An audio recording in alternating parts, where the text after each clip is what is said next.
কাটছে না দুর্যোগ, টানা 5 দিন ধরে চলছে বৃষ্টি, সমুদ্র উত্তাল, ফিরছে মাছ ধরার ট্রলার। কাটছে না দুর্যোগপূর্ণ আবহাওয়া, প্রায় 5 দিন ধরে চলছে টানা বৃষ্টি। সমুদ্রের জল উত্তাল থাকার কারণে উপকূলবর্তী অঞ্চলে ফিরে আসতে হচ্ছে সেই মৎস্যজীবীদের। সমুদ্রে মাছ থাকলেও মৎস্যজীবীরা ধরতে পারছেন না।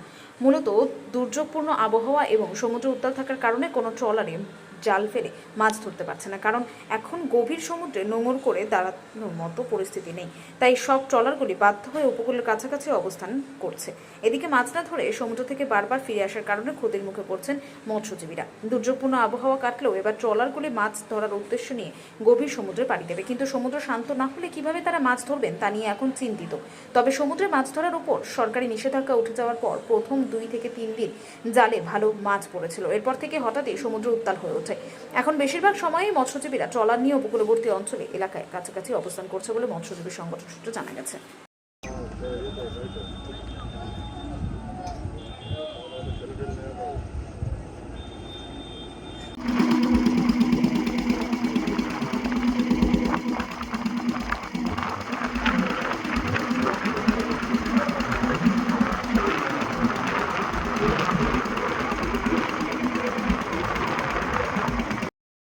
ব্যুরো রিপোর্ট, উত্তরের প্রহরী।